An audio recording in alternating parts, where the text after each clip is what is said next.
మహిళా reservation bill, delimitation bill, ఈ రెండు బిల్లులతో కలిపి యువతరం బిల్లు కూడా పెట్టాలి అంటూ ప్రధాని మోదీకి సీఎం రేవంత్ రెడ్డి ఒక ప్రతిపాదన చేశారు సార్. చట్టసభలకు పోటీ వయస్సు 21 ఏళ్లకు తగ్గించే అంశాన్ని కూడా అందులో చేర్చండి. ఇప్పుడు 21 ఏళ్ల యువత IAS, IPS లు అవుతూ ఉన్నారు, కంపెనీలను కూడా నడిపిస్తూ ఉన్నారు, దేశ భవిష్యత్తును కూడా నిర్ణయించాలనుకుంటూ ఉన్నారు. సో చట్టసభలకు పోటీ చేసే వయసును 21 ఏళ్లకు తగ్గించే అంశంపై అసెంబ్లీలో తీర్మానం చేస్తాము, మీరు కూడా యువతరం బిల్లు పెట్టండి అని చెప్పేసి రేవంత్ రెడ్డి ప్రపోజల్ పెట్టారు సార్. ఏంటి సార్ 21 ఏళ్లకు తగ్గించే విషయం? అంటే ఇప్పుడు కాకరోచుల ఉద్యమం అన్ని పార్టీలకు గుబులు పెట్టించిన మాట నిజం. సో అన్ని పార్టీల్లో ఆలోచింపజేస్తోంది. అన్ని పార్టీల్ని కాక్రోచ్ ఈ జెన్జీని ఎలా అట్రాక్ట్ చేయాలి, ఇప్పుడు జెన్జీ పాలిటిక్స్ అనేది ఇప్పుడు ఒక పెద్ద అంశంగా ఆల్ పొలిటికల్ పార్టీస్ ఇప్పుడు జెన్జీ వర్క్షాప్లు పెడతాయి. మీరు చూడండి, మీరు జెన్జీలో పనిచేయడం కొరకు especially students union elections ban అయ్యాక జెన్జీ పాలిటిక్స్ లో రాజకీయ పార్టీలు బలహీనపడ్డాయి. ఒకసారి రేవంత్ ఏమన్నారు అనేది విన్నాం సార్ బయట.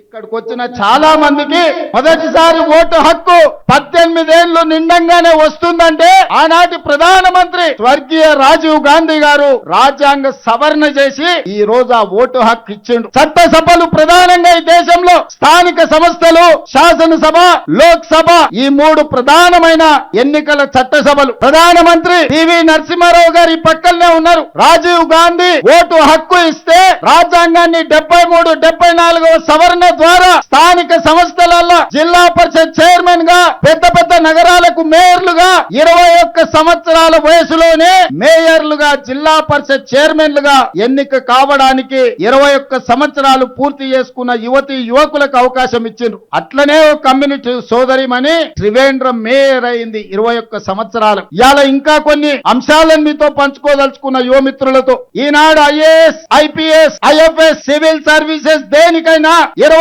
సంవత్సరాలు పూర్తయితే అర్హత సాధిస్తున్నారు. 35 సంవత్సరాల క్రితం మన తెలుగు అమ్మాయి శ్రీలక్ష్మి అనే అమ్మాయి ఆనాడు IAS 21 సంవత్సరాలకే సాధించింది. ఈ మధ్య కాలంలో మహబూబ్ నగర్ జిల్లా నుంచి డి అనన్య అనే అమ్మాయి 22 సంవత్సరాలకే IAS సాధించింది. అంతెందుకు 32 సంవత్సరాల క్రితం ఇక్కడే ఎక్కడో డ్యూటీలో ఉన్నట్టున్నాడు తెలంగాణ రాష్ట్ర DGP CV ఆనంద్ 22 సంవత్సరాలకు IPS సాధించి ఈనాడు తెలంగాణ రాష్ట్రానికి DGPగా కొనసాగుతున్నాడు. మరి వాళ్ళ మిత్రులారా, అసెంబ్లీ లోక్సభలో 25 ఏళ్లు, శాసన మండలి రాజ్యసభలో 30 ఏళ్ల వయసు ఈ రోజు ఎన్నికల్లో పెట్టిండ్రు. కానీ పక్కనున్న దేశాలు, జర్మనీ లాంటి దేశంలో, గ్రేట్ బ్రిటన్ లాంటి దేశంలో 18 సంవత్సరాలు పూర్తయితే చట్టసభలకు ఓడమే కాదు, ఆ దేశాలకు ప్రధానమంత్రులుగా లేకపోతే ప్రెసిడెంట్లుగా ఎన్నిక కావచ్చు. పక్కనే ఉన్న సింగపూర్ లో 21 సంవత్సరాలు పూర్తి చేసుకుంటే ఆ దేశానికి.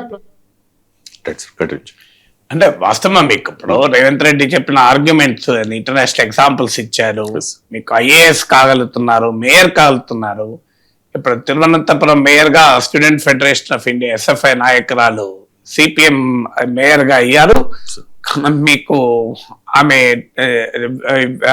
ఈ యంగ్ ఏజ్ గా ఒక విద్యార్థి నాయకురాలుగా డైరెక్ట్ గా మేయర్ అయ్యారు. సో అందువల్ల మీకు మేయర్ కన్నా ఎమ్మెల్యే అంత కష్టమైన పనేం కాదు. ఇంకా మేయర్ అంటే నువ్వు కంప్లీట్ అడ్మినిస్ట్రేషన్ నిర్వహించాలి. ఎమ్మెల్యేలు, ఎంపీలు డైరెక్ట్ గా అడ్మినిస్ట్రేషన్ నిర్వహించారు. వారు ప్రజా సమస్యల్ని లేవనెత్తడము, పార్లమెంట్ లో, అసెంబ్లీలో మాట్లాడడం వాళ్ళు చేసేది. మీకు అదే మేయర్ అయితే you have to run the entire municipal corporation కదా. మీకు IAS అయితే నీకు ఒక డిస్ట్రిక్ట్ లో అడిషనల్ కలెక్టర్ గా ఫస్ట్ పోస్టింగ్ ఉంటుంది.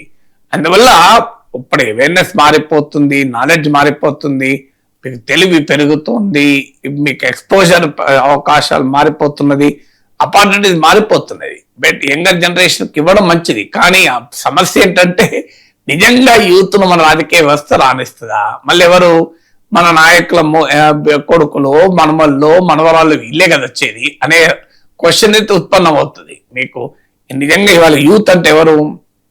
మీకు యూత్ అంటే మీరు గమనించండి, అంటే ఎమ్మెల్యేల పిల్లలు నెక్స్ట్ ఎమ్మెల్యేలుగా రెడీ అయ్యటానికి యూత్ మీటింగ్లలో హాజరవుతుంటారు.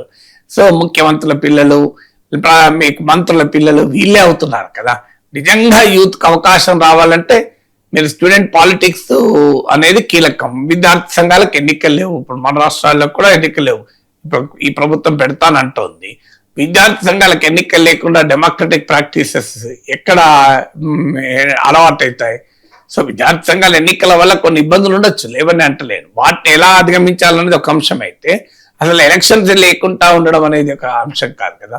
సో అందువల్ల మంచి ఉద్దేశమే, కానీ అది అమలు చేయడంలో ఈ రాజకీయ వ్యవస్థ ఏ మేరకు అవకాశాలు ఇస్తే నిజమైన యూత్ అనేది క్వశ్చన్. పెద్ద పెద్ద ఉద్యమాలు వచ్చినప్పుడు యూత్ ఎమర్జ్ అవుతారు తప్ప నార్మల్ పొలిటికల్ ప్రాసెస్ లో అయితే ఆల్రెడీ రాజకీయ కుటుంబాలు మనమల్లు మునిమనమల్లు కూడా ఇప్పుడు 30 ఏళ్ళు 40 ఏళ్ళుగా ఒక కుటుంబం ఒక కాన్స్టిట్యున్సీని రిప్రజెంట్ చేస్తుంది. ఒక ఆధునిక జమీందారీ వ్యవస్థ ఉంది కదా.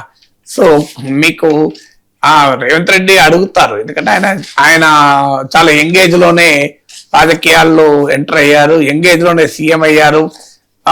మీకు ఆ రకమైన ఆయన ఎవరో కుటుంబ నేపథ్యంతో రాజకీయాల్లో ఎదగలేదు కదా. అందువల్ల ఆయనకు ఆ కోరిక ఉండడంలో ఆశ్చర్యం ఏమీ లేదు. కానీ పొలిటికల్ సిస్టమ్ ఏ మేరకు ఎలవ్ చేస్తుందో చూడాలి.